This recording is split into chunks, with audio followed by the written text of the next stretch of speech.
Ladies and gentlemen, Donna Barnum, and give her a cheer.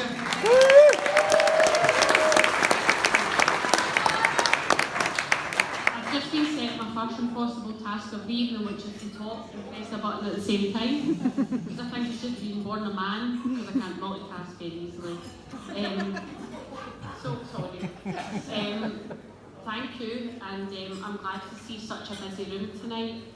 I'd like to tell you a little bit about how I first met Mandy's family and the journey that I've been on, and how I came engaged with Chrissy's house, and how I know how very, very valuable a resource it is within our community. So I first met Sandra and Vicky and Lindsay, who was much smaller. Yeah, it worked. This was probably about 5 years ago now, I think, when Hope Cafe was still just a wee bit of a dream in my mind. And we took Hope Cafe across the Stone House because I had heard about the SuperMandy Fund, which was set up by Sandra and Doogie and Vicky after the very tragic loss of Mandy to suicide. And I had decided that after my own, what do we call it, meeting with suicide, that I wanted to make a difference in our own local community, because at the age of 24 I found myself in the psychiatric wards in Wishaw after a suicide attempt, which thankfully I survived. And I made it my promise after that if I could save one other family from going through the despair that my family went through, that I would do it. One family, one person, that was my aim. So I will confess it was one night over one too many glasses of wine on a Saturday night, which I'm sure most women will agree is where your best ideas come up. I decided that I was going to start a charity. And at that point my now ex-husband said, "You what?" I said, yeah, I'm going to do it. And I have to say that probably about 8 months later he said to me, "I saw on Twitter you started a charity." And I went, "Aye, that's right, showed you how much we used to communicate." That's why he's now my ex-husband. However, the Hope Cafe was born, and it was very much thanks to the Lindsay family, who gave us a substantial donation towards actually opening our own premises in Lanark, because before that we had operated in a church hall. But what I will say is hope and suicide prevention is not about a building, it's about the people that are within it, and it doesn't matter where it happens, it's who the people are that's doing it. So the first time that I met Sandra, it was only Sandra, Vicky and Lindsay, I didn't meet Doogie at that point. I will admit that I left the coffee morning firstly in awe about what they had managed to do, even in the depth of their despair over losing Mandy, but also with a tremendous feeling of guilt. And the feeling of guilt came from the fact that that could have been my sister and my mother and my father and my family. And unfortunately with mental illness there comes a tremendous feeling of guilt that you should be able to prevent this, you should have been able to stop this, you should have been able to do something else. But what I know now, and what I've known for a very long time, what I try to tell other people is that guilt belongs in a courtroom, and that's something I learned at Chrissy's house. That was a word that was put to me from one of the very, very wonderful counsellors. Have you done anything that you're guilty of? Have you done anything to be ashamed of? And actually no, all that happened to me was that I became ill. I became mentally unwell, the same as someone becomes physically unwell. And I have tried to describe to people the pain that you feel when you're mentally unwell. It's very, very difficult to explain it to someone that's never experienced it, but I felt that this slide kind of summed it up. You don't know pain until you're staring at yourself in the mirror, with tears streaming down your face, and you're just begging yourself to keep going on. And that to me is the pain of mental illness, mental distress, mental ill health, whatever you want to call it. And I have never felt a pain like that in my life.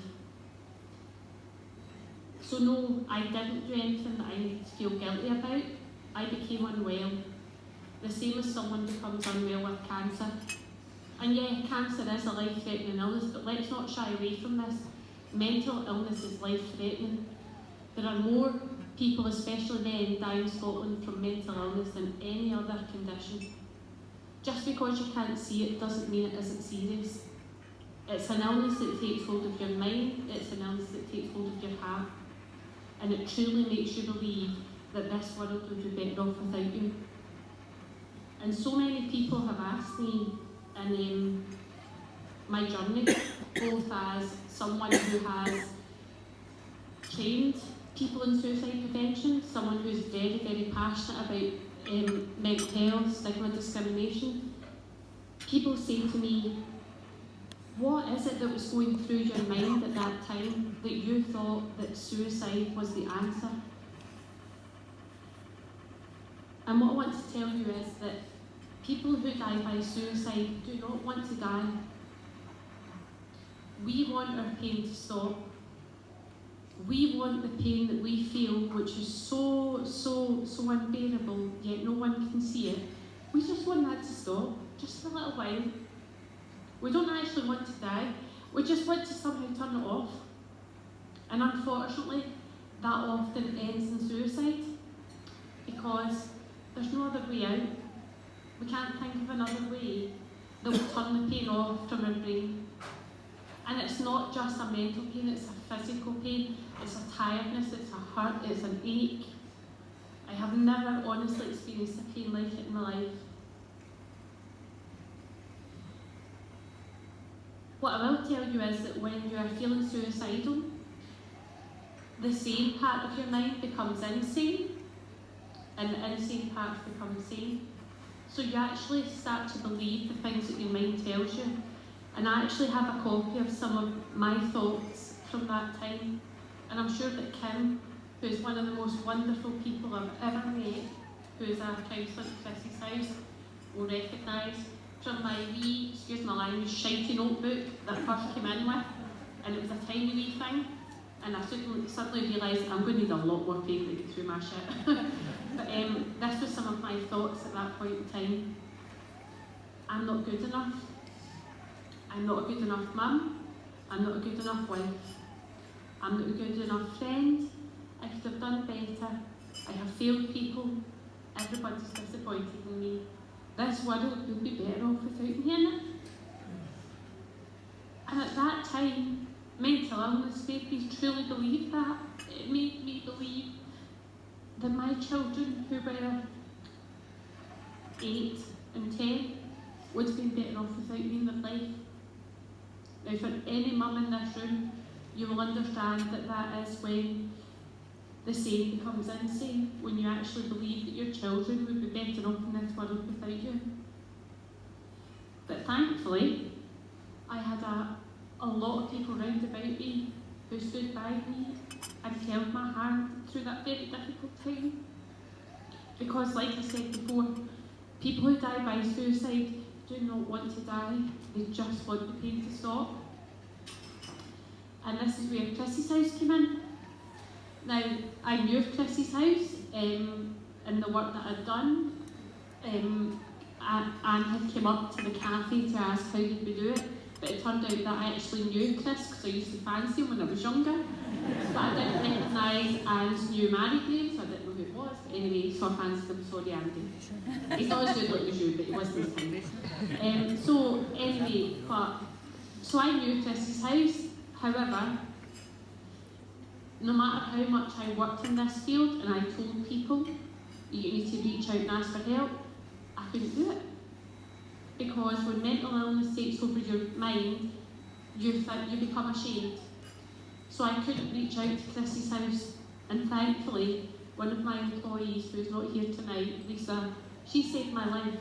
She called Chrissy's house and she said, Donna's struggling, you need to speak to her. And from a phone call to an appointment was less than 48 hours. And I'm sorry, but there is no NHS service that can currently deliver that. And for that, I would like you all to give a round of applause to Chrissy's house.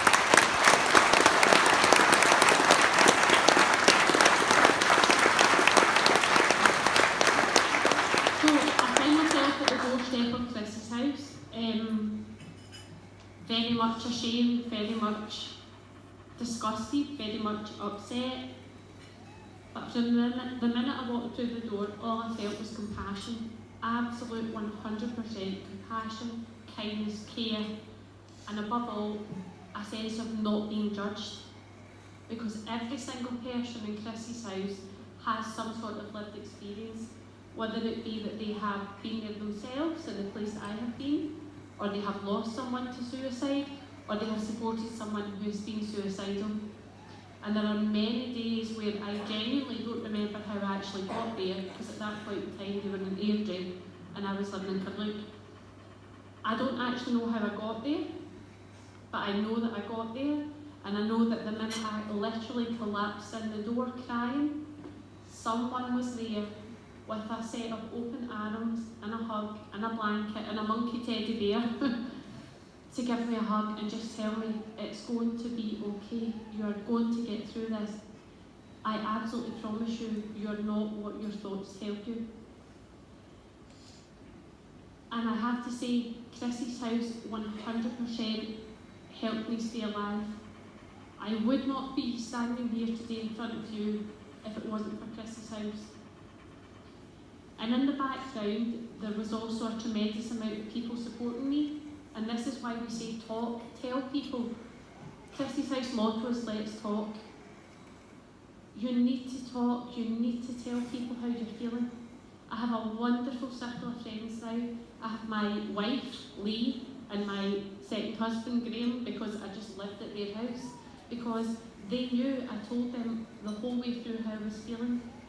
And Vicky and Sandra, and the Hope Cafe volunteers, and so many people who, when I actually said, this is where I am at, I'm struggling, it's like this imaginary blanket of love just folds round about you.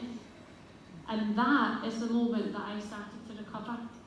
And I want to make that message really, really clear. The moment that you will start to recover from those kind of thoughts is when you tell people that they're happening. Please, please, please don't keep them to yourself. Tell people that it's happening. I don't care what you look like, what background you come from, what job you work in. Suicide does not choose people by their job, their status, their sexual orientation. It happens to everyone. It happens to me, it happens to you, it happens to your doctors, it happens to your neighbours, it happens to your butchers, it happens to your school teachers. Please never ever be ashamed to say, this is where I am at and this is how I'm feeling, because I promise you it's the only way that it starts to get better. It is the only way. And Chrissy's house is an absolute shining beacon in Lanarkshire of the hope that is extended out to someone who is feeling that way. And it's very disappointing the way that they are treated in terms of funding in the local authority, shall we say. However, they don't need that, because they have people like you, people like us, right about them. And there was a famous anthropologist who said, Margaret Mead, her name was, never doubt that a small group of thoughtful, committed citizens can change the world. Indeed, they're the only ones that ever have. And I would like you to remember that, and remember that no matter if you think that you've donated £5, £10, you've came along tonight, you know, you've made your donation. It's not what you pay, it's what you do. It's what you do out in your local community. It's what you say to people. It's how you respond to people that are in distress. And it's how you, as one person in this whole wide world, is open about how they're feeling. Because I guarantee you that there are so many people in the world who just need someone to say, I felt that way too, I understand, and I want to help. And that's very much what Chrissy's house represents, what Hope Cafe represents, and what the Lindsay family represent. Out of the absolute depths of despair, the Lindsay family have managed to raise, I'm imagining after tonight it'll be over £100,000. And that to me is phenomenal. And before I go, I would like if you would just join me in a round of applause to say thank you from me to both the Lindsay family and Chrissy's house for saving, and Hope Cafe for saving my life.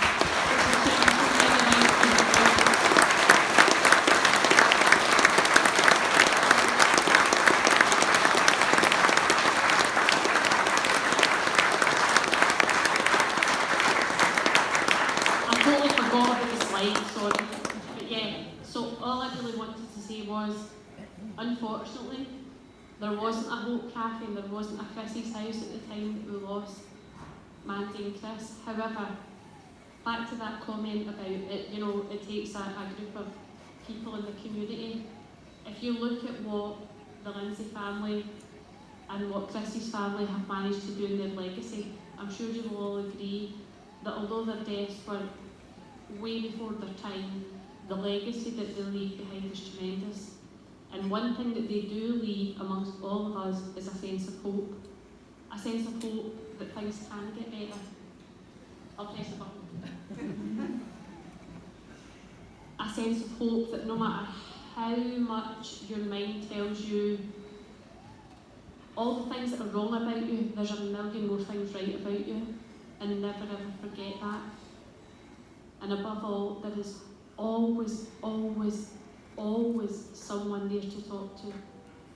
If you can't find it in your circle, you will find it at Chrissy's house, you will find it in Hope Cafe, you will find it in the people in your community if you only reach out and ask. Please, please, please do not let it get to the stage where it causes another death by suicide. Thank you.